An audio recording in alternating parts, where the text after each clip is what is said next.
Hello mes amis, comment ça va? Si tu es nouveau ou nouvelle par ici, alors sois le bienvenu sur ma chaîne. Ici, on partage les recettes qui mettent du soleil dans les cœurs et dans les assiettes.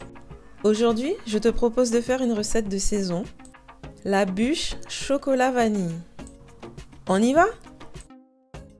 Retrouve les ingrédients ainsi que la recette écrite en barre d'infos.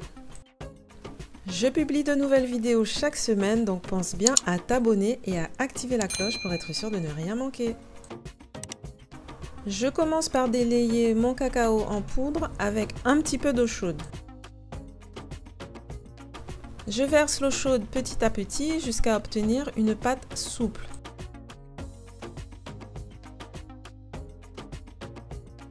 Donc là, ma pâte de cacao est bien lisse, je vais la mettre de côté. Je commence par fouetter mes œufs pour préparer la génoise au chocolat. J'ajoute le sel.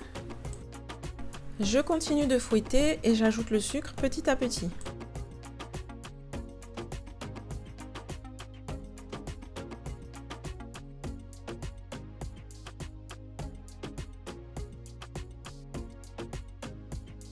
Maintenant que mes œufs sont bien fouettés et qu'ils ont doublé de volume, je vais pouvoir ajouter ma pâte de cacao.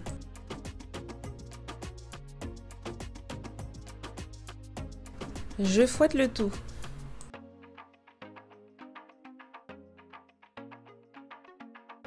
Je passe un petit coup de maryse pour vérifier que tout est bien mélangé.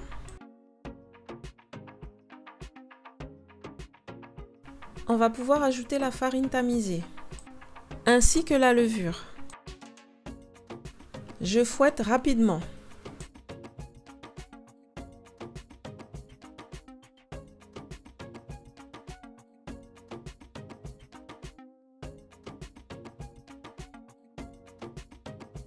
Je verse ma pâte sur une plaque de cuisson.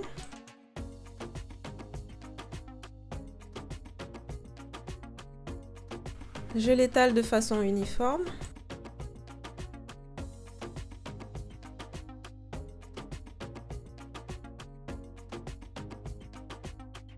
Elle va cuire une dizaine de minutes à 180 degrés.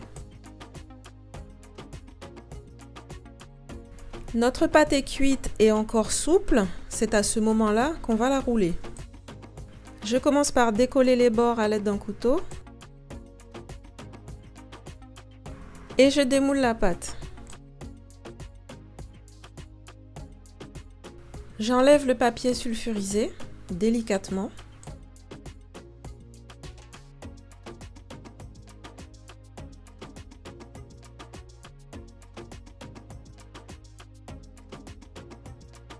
Je vais maintenant rouler ma bûche à l'aide d'un papier pour éviter qu'elle ne colle sur elle-même.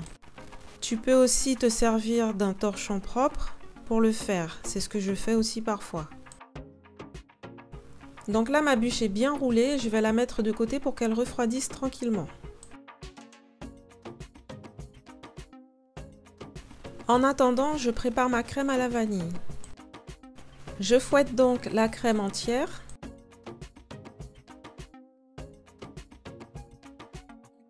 J'ajoute le mascarpone et je continue de fouetter. La crème va doubler de volume et être un peu plus ferme.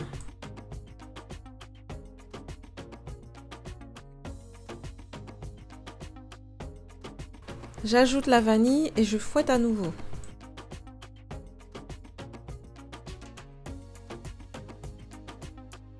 J'ajoute maintenant le sucre tout en continuant de fouetter. Comme d'habitude, un petit coup de maryse.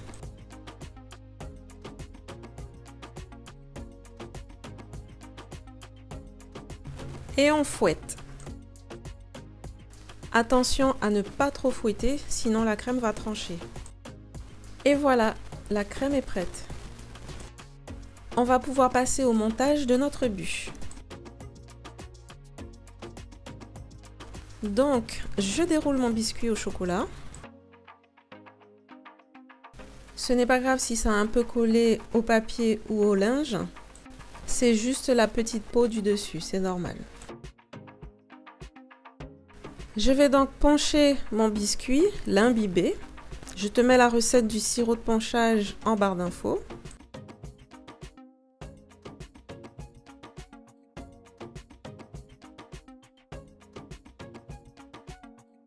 Et j'étale ma crème par-dessus. Tu peux faire cette étape avec une poche à douille pour plus de contrôle ou éventuellement à l'aide d'une spatule coudée. Il ne faut pas mettre une couche trop épaisse de crème et aussi il faut laisser quelques centimètres sur le bord pour éviter qu'elle ne déborde.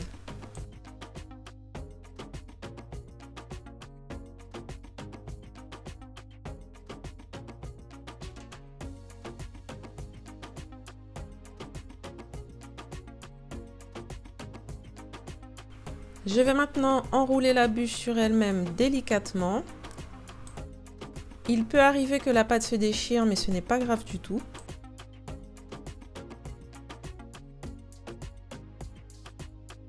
Je pose maintenant ma bûche sur une plaque à gâteau. Je vais la mettre quelques instants au frais pour qu'elle se raffermisse un peu. Je vais maintenant parer ma bûche avant de la décorer. C'est-à-dire que je vais couper les deux extrémités qui ne sont pas très jolies.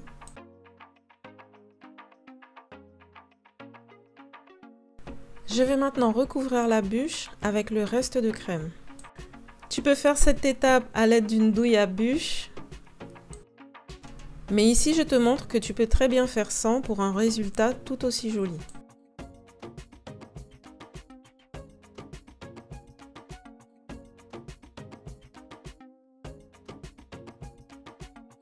Maintenant que j'ai bien étalé toute ma crème, je vais lisser un peu pour que ce soit plus net.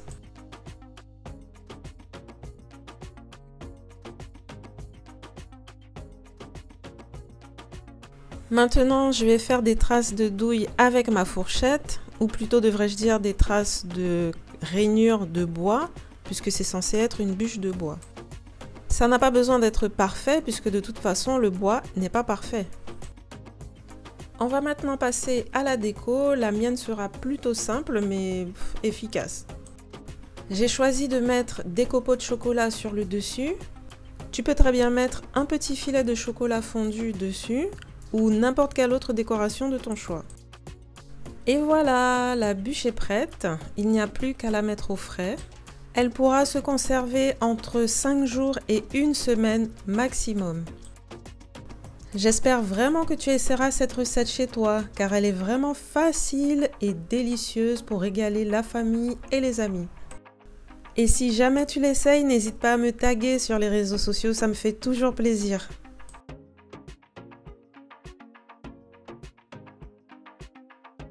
Quoi qu'il en soit, j'espère que cette vidéo t'aura plu. Et si c'est le cas, comme d'habitude, n'hésite pas à liker, à commenter, à partager. Quant à moi, je te dis à très bientôt sur Sweet Wassey pour de nouvelles recettes. Je te fais des bisous, bye bye!